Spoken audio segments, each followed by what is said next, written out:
Hello everyone, good morning.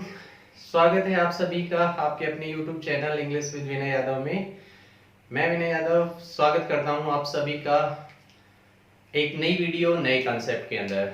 आज का जो हमारा कंसेप्ट है वो वर्ब को लेके है और उसमें हमारे जो बच्चों के पॉइंट्स आ रहे थे वो क्या थे कि वर्ब का ट्रांजिटिवली और इंट्रांजिटिवली यूज है वो कैसे होता है। तो आज इस वीडियो में हम इसी पॉइंट को समझेंगे। उससे पहले आप लोग अगर इस चैनल पे नए हैं और आपने इसको सब्सक्राइब नहीं किया है तो आप इस चैनल को सब्सक्राइब करें और अपने कमेंट में जो भी पॉइंट है वो भी हमें लिख के जरूर बताएं। उसके बाद अभी हम अपनी वीडियो को शुरू कर रहे हैं, तो ध्यान से देखिए हमारा जो कॉन्सेप्ट है किस चीज को लेके है। आज का जो हमारा कॉन्सेप्ट है वो है वर्ब।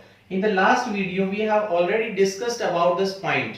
लास्ट वीडियो में भी हमने इसको डिस्कस किया था जिसमें हमने बताया था वर्ब का जो है वर्ब किस चीज को डिनोट करती है, एक्शन को डिनोट करती है। But in this point in this video you will see that how can use the verb transitively or intransitively, or how can you identify that this verb is transitive or intransitive in this sentence. Okay, so the first one is that is transitive। पहला जो point है वो है हमारा transitive और दूसरा होता है उसे हम कहेंगे इंट्रांजिटिव। दूसरा है उसे हम कहेंगे इंट्रांजिटिव। सबसे पहले इन दोनों के बारे में हम समझ लेते हैं एक बेसिक सी चीज को कि ट्रांजिटिव वर्ब हम किसे कहते हैं। किसे कहते हैं बच्चों ट्रांजिटिव वर्ब? हमने इसके लिए लिखा it has its on object.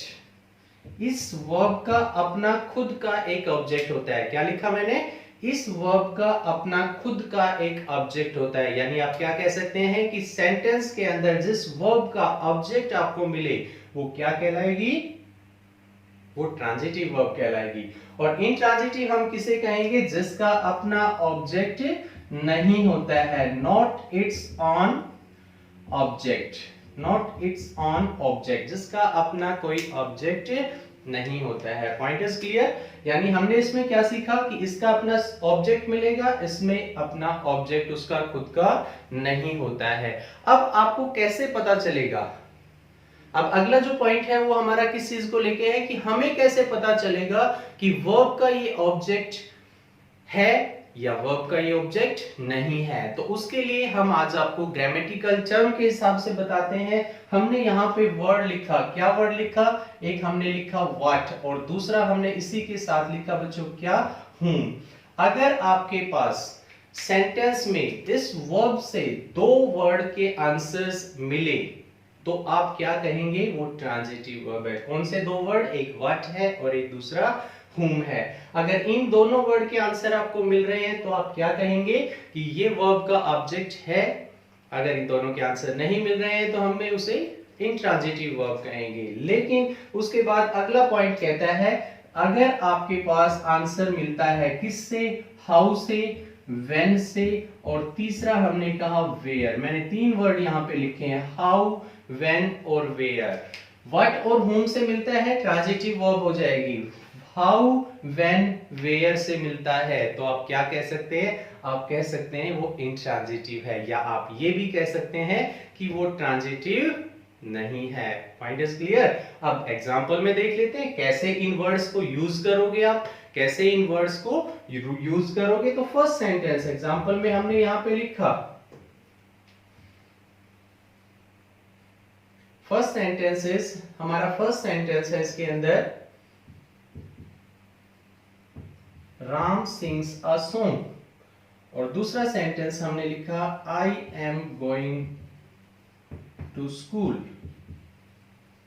I am going to school. I have written here two sentences. Just try to use these words and find out this is transitive or intransitive. दोनों इन words को use कीजिए sentence में, find out कीजिए क्या ये verb का object है। जैसे अब इसमें आपको क्या पहचानना है? हमें पॉइंट देखना है ये वाला। ये क्या है? आपका वर्ब है। सिंग्स वर्ब हो गई तो हमें क्या देखना है? इसके बाद की जो चीज है क्या वो उसका ऑब्जेक्ट है या नहीं है, क्योंकि वर्ब तो ये भी है और इसके बाद चीज हमारे यहाँ पे भी लिखी है। तो हमें इन दोनों को देखना है क्या ये इनके ऑब्जेक्ट हैं या नहीं है। चलो एक बार यूज करते हैं वर्ड्स को और ध्यान से देखते हैं। व्हाट का यूज करते हैं, राम सिंग्स व्हाट। क्या बात है, पहले में आंसर आ गया। राम गाता है क्या?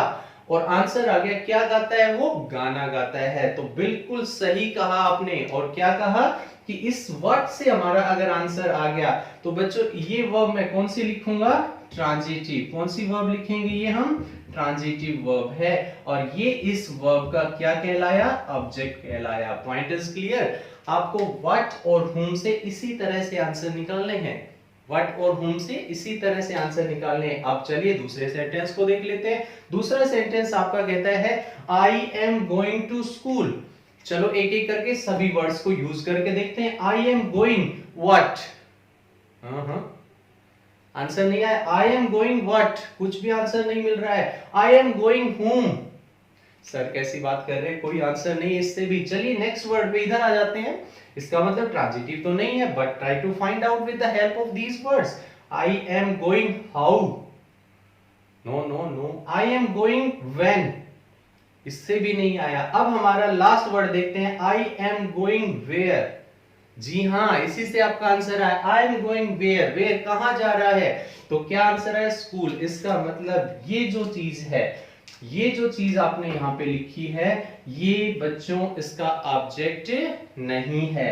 तो ये वर्ब जो है कौन सी हो गई, इंट्रांजिटिव वर्ब हो गई। पॉइंट समझ में आया आपको, ये वर्ब कौन सी हो गई, इंट्रांजिटिव वर्ब हो गई।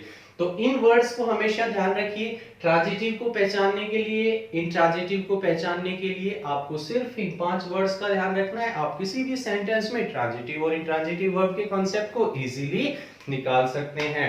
अब एक चीज मैं आपको बताऊं, अगर आप कहें तो एक चीज मैं आपको बताऊं, ये जो हमारा ट्रांजिटिव और इंट्रांजिटिव है, आप कहेंगे सर हमें इसकी क्या जरूरत पड़ती है। जी हाँ, कई सारे टॉपिक्स में इसकी जरूरत होती है, कई सारे, क्योंकि हम समझ लेते हैं ये इसका ऑब्जेक्ट है, हमें लगता है वर्ब के बाद है तो ये भी इसका ऑब्जेक्ट है, लेकिन ऐसा नहीं होता है। सबसे मेन पॉइंट जब हमें ट्रांजिटिव और इंट्रांजिटिव की जरूरत होती है वो किसके अंदर होती है बच्चों, हम एक चीज यहाँ पे लिख रहे हैं, आप ध्यान से समझिए। क्या लिखा मैंने, वॉइस। क्या लिखा मैंने, वॉइस लिखा। वॉइस का जब हम चेंज करते हैं, एक्टिव से पैसिव बनाते हैं, तो हमें जरूरत होती है किस चीज की, ऑब्जेक्ट को सब्जेक्ट बनाना, सब्जेक्ट को ऑब्जेक्ट बनाना। लेकिन इसमें ऑब्जेक्ट ही नहीं है तो सब्जेक्ट कैसे बनाएंगे। इसका मतलब कि इंट्रांजिटिव वर्ब का पैसिव वॉइस चेंज नहीं करेंगे। तो हमें सबसे पहले पॉइंट में वॉइस में इन्हीं को समझना होगा। और भी कोई टॉपिक्स में ये हमारी हेल्प करती है।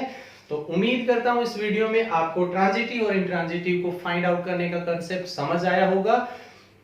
अपने कमेंट में जरूर लिखिए आपको ये वीडियो कैसी लगी।